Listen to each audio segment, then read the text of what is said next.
I'm the dad of a 25-year-old young girl who I love very much. I've been able to have a good relationship with my daughter and I enjoy my time with her. But there's one thing about her that would give many people pause: she is a diagnosed sociopath. She exhibited odd, disturbing behavior at a young age, and after a serious incident of abuse towards her younger sister, I realized she needed professional help. Throughout her elementary years she struggled heavily, getting in lots of trouble in school for lying, cruelty, and all other types of misbehaviors. With an enormous amount of therapy and support, her bad behavior was minimized as she grew older. She received an ASPD diagnosis at 18, and I had suspected it for long prior. After her aggressive behavior was tamed, her following years were much more fruitful. She's law-abiding, has a decent job and a good education, and has many good friendships and admirers. Especially male admirers. She is very, very charming and adept at attracting guys and maintaining their interest. She uses that old dating guide, The Rules, like a Bible. She currently has a boyfriend of about a year and a half who's crazy about her, and who I have a very strong relationship with. We live in the same area and spend time together regularly. He is a great guy, very kind, funny and intelligent. But I doubt she loves him. We've had some very honest, in-depth discussions about her mental health since her diagnosis. And she's been open with me that she doesn't feel love or empathy towards anyone, even family. When she acted very sad and broken up over the death of one of her closest friends at the funeral, she confessed to me privately that it was all a put-on, and that she felt pretty neutral about the whole thing. She has also stated she has never once felt guilty about anything she's ever done, and doesn't know what guilt feels like. While she enjoys being around her boyfriend and is sexually attracted to him, I highly doubt she feels much of anything towards him love-wise. Her boyfriend, who might propose soon, has no idea about her diagnosis.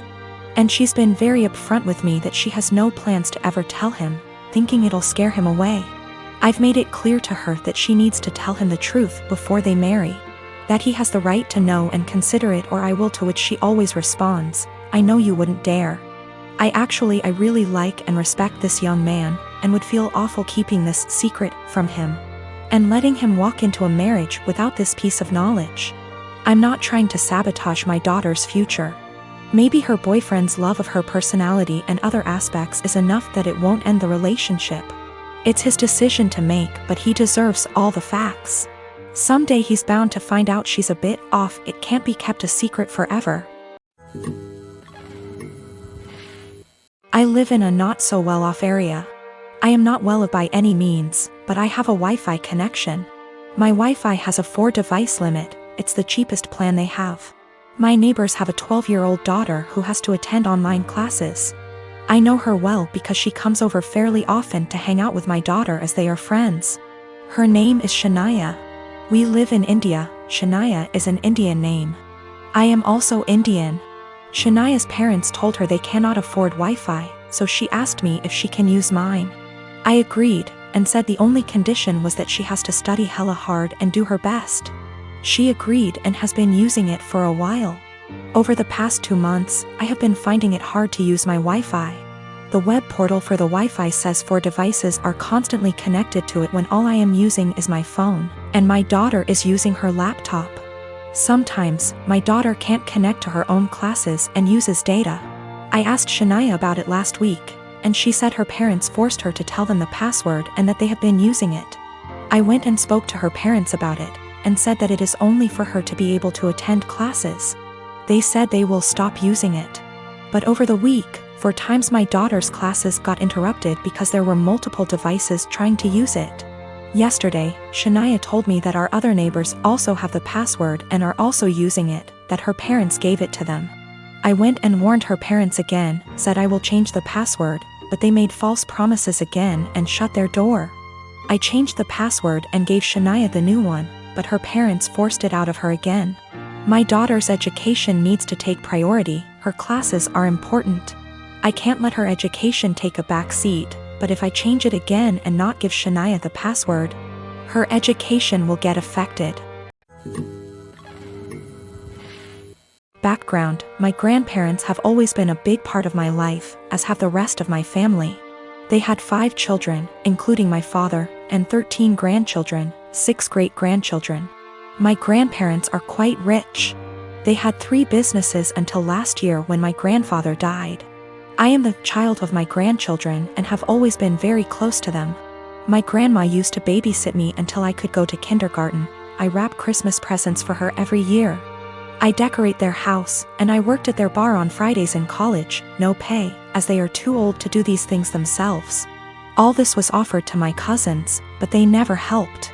My grandparents ran a show horse farm for over 40 years. It was what my father took with him and I quickly began to love. I used to go every weekend with my grandma up until high school when I started studying. Even though I don't ride horses anymore, my dad and I go to clean the stalls and look after the horses every week when my grandparents are away on trips. Usually once every 2 months. My grandparents were a huge part of my life. Problem: my grandmother died 4 weeks ago. It was devastating. My grandmother left my aunts, uncles, and dad about $85,000 each. Money for which she and my grandfather worked very, very hard. It was expected. What was not expected was that they would leave me just over $45,000 along with some other valuables. I was honestly shocked. All my cousins received about $2,000 each and a few trinkets. Obviously you can see where it was going. My aunts and uncles were at the reading when I was told, so they told their children. Everyone except the parents is furious. My cousins, who are already adults, demand that I divide them equally.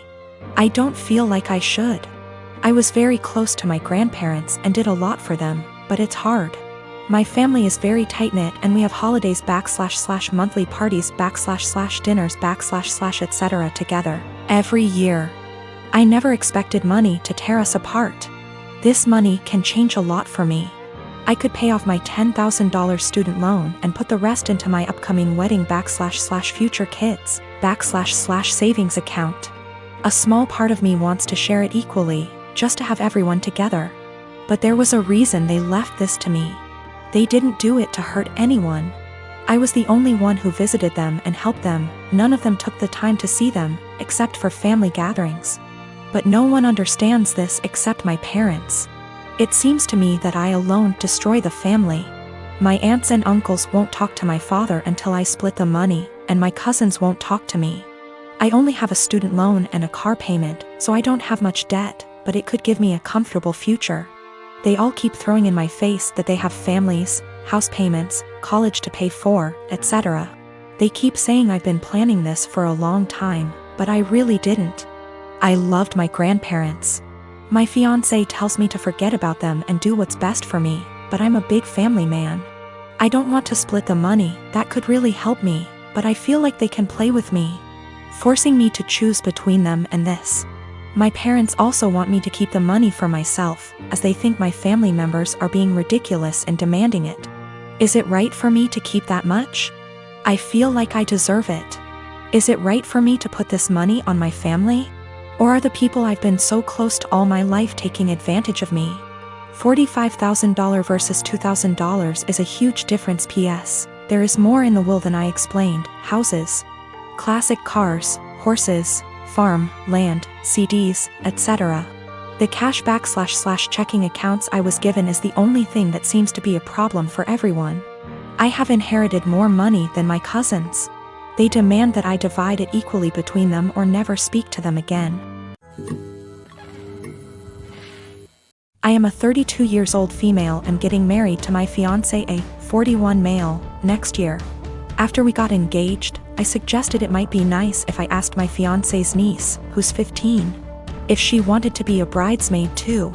I've only met her a couple of times, so we're not close.